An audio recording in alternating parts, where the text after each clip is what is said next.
لیکن اس طریقے سے اب 4 اکتوبر کو یہ ڈی چوک اسلام آباد میں آئیں گے آپ؟ ڈی چوک میں خان صاحب نے اناؤنس کیا ہے انشاءاللہ تعالی. اور 5 اکتوبر کو لاہور کیسے جائیں گے؟ انشاءاللہ تعالی پاکستان تحریک انصاف کے بڑے زبردست ورکر لاہور کے لوگ کریں گے. لیکن ایک چیز آپ کو میر صاحب بار بار کہہ رہا ہوں, ادھر بھی بڑا پرامن ہوگا, ادھر بھی پرامن ہوگا. اچھا, اب یہ بتائیں کہ آپ کو یقین ہے کہ یہ جو حکومت آئینی پیکج دوبارہ لانے کی کوشش کر رہی ہے تو یہ اسی مہینے کے اگلے 2 یا 3 ہفتے تک یہ منظور ہو جائے گا؟ میر صاحب آئینی ترمیم جس طریقے سے یہ لے کے آ رہے, فار انسٹنس یہ ایک آئیڈیا انہوں نے جو کنسیو کیا, جس طرح بلاول صاحب کہہ رہے ہیں کہ یہ ہمارے چارٹر آف ڈیموکریسی میں تھا اور اس وقت تھا اور ہمارا منصور میں ہے, شاید وہ مس کنسیوڈ کیا تھا اس وقت, اور 18 سال پہلے انہوں نے کنسیو کیا تھا, اس وقت میں کیا تھا جب LFO چل رہا تھا, مشرف صاحب کا دور تھا, پریزیڈنشل فارم آف گورنمنٹ ہے. موجودہ دور میں اس کی کوئی وہ نہیں ہو سکتی کہ آپ سپریم کورٹ کو ڈسٹرکٹ جج بنائے اور کارنیلیس اور رستم سدوا صاحب جیسے ججز کی ججمنٹ کو آپ ڈسٹرکٹ جج کے بلاور کے لے کے آئے اور ایک کنسٹیٹیوشنل کورٹ سیٹ اپ کر لے جس میں ہینڈ پک ججز کو بٹھائے, اور وہ بھی ججز جو صرف پرائم منسٹر ان کو بنائے گا. اور 15 سال پارٹی کے MNAs انٹیکٹ ہیں؟ ہمارے MNAs انٹیکٹ ہیں, ہم کوشش کر رہے ہیں, کچھ لوگوں کے ساتھ ہم وہ کر رہے ہیں, لیکن الحمدللہ انشاءاللہ at the end of the day وہ ہمارے ساتھ انٹیکٹ. 2 MNAs آپ کے کانٹیکٹ میں نہیں ہیں؟ کچھ MNAs ایسے ہیں, لیکن میر صاحب ایک چیز آپ کو بتاؤں, کنسٹیٹیوشنل کورٹ آپ کے پاس انفارمیشن آلموسٹ ایکوریٹ ہوتی ہے, لیکن میں کہوں کنسٹیٹیوشنل امینڈمنٹ کرنے کے لیے میر صاحب کبھی بھی کسی ملک کے پاس 2/3 میجارٹی نہیں ہوا کرتی اگر آپ نے امینڈمنٹ کرنی ہے. ٹھیک ہے, انڈیا میں 57, 62, 71 اور 84 کے بعد کسی حکومت کے پاس 2/3 میجارٹی نہیں رہی. 105 آئینی ترامیم کی ہے. 85 تک انہوں نے 52 آئینی ترامیم کیے تھے, 85 کے بعد انہوں نے 53 آئینی ترامیم کیے, ان کے پاس کوئی 2/3 میجارٹی نہیں تھی. پاکستان میں 17 امینڈمنٹ ہوئی, 18th amendment, 21st 25th amendment ہوئی, اسی وقت کی حکومت. تو مولانا فضل الرحمان صاحب آپ کے ساتھ ہیں؟ ہوتا یہ کہ آپ کنسنسس کر کے ایسی چیز لیا کہ جو پبلک اسپریٹڈ ہے. یس, مولانا صاحب ایک زیرک سیاست دان ہے, ان کا اپنا ایک مینیفیسٹو ہے, وہ ہمارے ساتھ انشاءاللہ تعالیٰ اس ایشو پہ رہیں گے کیونکہ یہ عدلیہ کی آزادی سے ریلیٹڈ ہے. آپ ججز کو ان کے مرضی کے بغیر ٹرانسفر کریں. آپ کہیں کہ اسلام آباد کے ججز کو 4 ہم کوئٹہ ٹرانسفر کر رہے ہیں, اگر ٹرانسفر کریں گے وہ چیف جسٹس نہیں بنے گا. آپ کہیں گے مرضی کے مطابق ہم نے وہ کورٹ بنانے ہیں, ہم نے 15 سال کے لیے اگر آپ کنسٹیٹیوشنل کورٹ کے ججز بنائے اور وہ وزیر اعظم بنائے تو عوام کا ایک اعتماد اٹھ جائے گا. اس سے مولانا صاحب نے ہمیں بتایا کہ وہ تحریک انصاف کے ساتھ مل کے ایک ڈرافٹ بنا رہے ہیں اور پھر وہ ڈرافٹ وہ بلاول صاحب کو دیں گے اور پھر پیپلز پارٹی اور JUI اور تحریک انصاف کے ڈرافٹ کے سامنے رکھ کے پھر ایک نیا ڈرافٹ بنایا جائے گا. یہ ان کا ایک آئیڈیا ہے اور اچھا آئیڈیا ہے. میں یہ کہہ رہا ہوں کہ اگر انسٹیٹیوشنل امینڈمنٹ بھی ہونے تو پبلک اسپریٹڈ ہونے چاہیے. پبلک اسپریٹڈ جو میں نے آپ کو مثال دی کہ پاکستان میں جو امینڈمنٹ ہوئی کبھی نہیں ہوئی. اور اس میں میر صاحب ایک اور چیز, دیکھو کنسٹیٹیوشنل میٹر ایسے ہوتے ہیں کہ اس میں ٹائم میٹر نہیں کرتا. آپ کو ایک امریکن مثال دیتا ہوں, 27 امینڈمنٹ ہوئی ہے امریکہ کنسٹیٹیوشن میں. 27واں امینڈمنٹ جو آخری امینڈمنٹ ہے یہ 1992 میں ریٹیفائی ہوا تھا.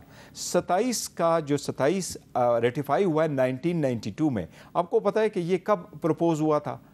یہ پروپوز ہوا تھا 1789 میں. اچھا, 200 سال تک وہ پڑا رہا, 200 سال بعد. اور اس میں یہ لکھا ہے کہ جو کانگریس مین اور سینیٹر ہے ان کی تنخواہیں نہیں بڑھے گی, لیکن اگر یہ کانگریس کہے کہ تنخواہیں بڑھے گی تو نیکسٹ کانگریس پہ ہمارا جو کانسٹیٹیوشن ہے پچھلے 50 سال میں 3 دفعہ ایبروگیٹ ہوا ہے. ایبروگیٹ ہوا. تو یہ اس کے خلاف کرنا چاہیے کہ ہمیں اسٹرگل کرنا چاہیے, پارلیمان کو مضبوط کرنا چاہیے, ہمیں ریئل نمائندے لانے چاہیے, یہ فارم 47 کے ختم ہونے چاہیے. اگر وہ بات آپ کی ٹھیک ہے, آپ پارلیمنٹ کو چھوڑ دیں, فارم 47 کو چھوڑ دیں. یہ جو سپریم کورٹ کے ججز آپس میں لڑ رہے ہیں اور روز ایک جج صاحب جو ہیں وہ خط لکھتے ہیں, بہت ہی پھر دوسرا جج دوسرے کو خط لکھتا ہے. میرا سوال آپ سے یہ ہے کہ یہ جو ججوں کی لڑائی ہے اس کا فائدہ کس کو ہو رہا ہے, نقصان کس کو ہو رہا ہے؟ یہ دیکھو, اس کا جوڈیشری کو سخت نقصان ہو رہا ہے, عوام کو نقصان ہو رہا ہے. اس کا فائدہ ان لوگوں کو چاہ رہے ہیں جو لوگ نہیں چاہتے کہ عدلیہ آزاد ہو. ججز کے درمیان یہ جو ہے لیٹر لکھنا یہ نہیں ہونا چاہیے اور یہ بہت انفارچونیٹ ہے. لیکن میں آپ کو بتاؤں it's very unfortunate but I am extremely sorry to سے قاضی فائزہ صاحب کے آنے کے بعد اور عمر تابندیال صاحب, ان دونوں کے درمیان جو کچھ ٹسل چلے, ایک دوسرے کو انہوں نے یہ لیٹر لکھنا شروع کر دیا تھا. اور یہ لیٹر اب لکھنا تو منیب اختر صاحب بھی لکھتے ہیں, منصور علی شاہ صاحب بھی لکھتے ہیں, تو سارے کمرے میں دیکھ میر صاحب, میں ادروائز سمجھتا ہوں کہ اگر پریکٹس اینڈ پروسیجر لا میں چینجز ہو بھی جائے تو قاضی صاحب سے ساری لوگوں کی امیدیں یہی تھی کہ ایز اے چیف جسٹس جب آپ آئیں گے تو آپ عدلیہ میں تناؤ ختم کریں گے, آپ اس میں جو تفرقہ پڑا ہوا ہے اس کو آپ یکجا کریں گے, اور آپ سیکریفائز کریں گے, ان کو متحد کر کے کیسوں کی طرف لگائیں گے. یہ امید نہیں تھی.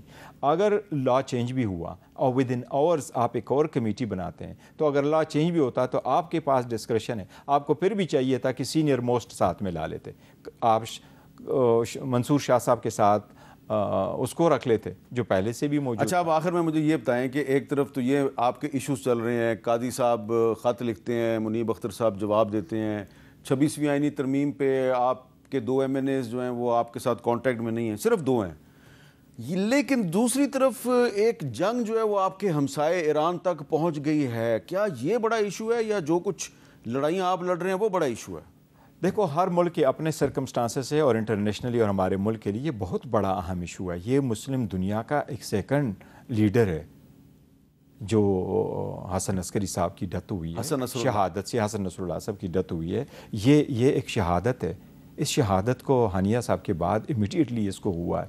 دیٹ مینس کہ ایک ملک یہاں تک ڈٹرمنڈ ہے, اپنی مرضی سے وار شروع کرتا ہے, اپنی مرضی سے ختم کرتا ہے. UN کی رپورٹ ہے کہ غزہ میں اتنی تباہی ہوئی ہے کہ اگر وہ ڈبری کو, جو ملبہ وہاں پڑا ہوا, اس کو ہٹائیں تو 15 سے 20 سال اس ملبے ہٹانے میں لگے گا.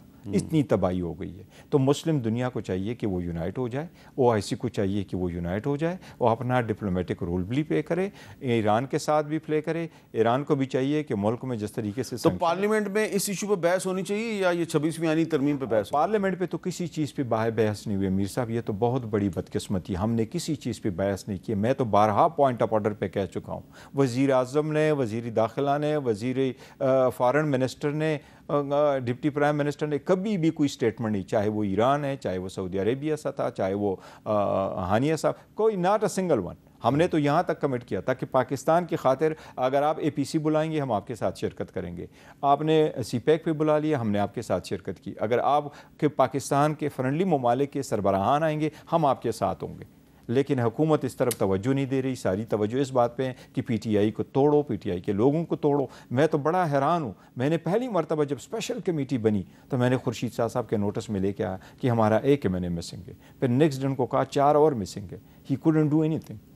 لیکن اب تو 4 کی بجائے صرف 2 MNAs آپ کے میر صاحب, کوئی جیتے کوئی ہارے, پارلیمنٹ ہر صورت جیتے, اور یہ پارلیمنٹ کی ہار ہوگی اگر آپ لوگوں کو توڑ کے اسی طرح سے ووٹ لیں گے. یہ میں سمجھتا ہوں. بھٹو صاحب نے ایک ترمیم کروائی تھی, وہ آرٹیکل 96 تھا, اور بھٹو صاحب نے یہ کہا تھا کہ اگر ایک پارٹی کا ورکر دوسروں کو ووٹ دے دے, پارٹی کا MNA یا پارٹی کا MP یہ ووٹ دے دے, تو وہ کاؤنٹ نہیں ہوگا. اسی سے آپ یہ ضمیر فروشی ختم کریں گے. اس سے ہم یہ جو منڈیاں, لیکن جو آپ کا ایک MNA جس کے ساتھ آپ کا رابطہ نہیں ہے وہ تو انڈیپینڈنٹ جیتا ہے. وہ بالکل انڈیپینڈنٹ جیتا ہے, لیکن ہمارے ساتھ ہو گئے. انشاءاللہ تعالی ہمیں امید ہے کہ وہ بالکل وہ اگر کانٹیکٹ آپ کا ہو گیا تو آپ کے ساتھ آ جائے گا. ہمارے ساتھ کچھ نہ کچھ کانٹیکٹ ہے, لیکن ہمارے ساتھ امید ہے ہمیں کیا آ جائے گا انشاءاللہ. چلیں, نہ آپ نام لے رہے ہیں نہ میں نام لیتا ہوں. بہت بہت شکریہ.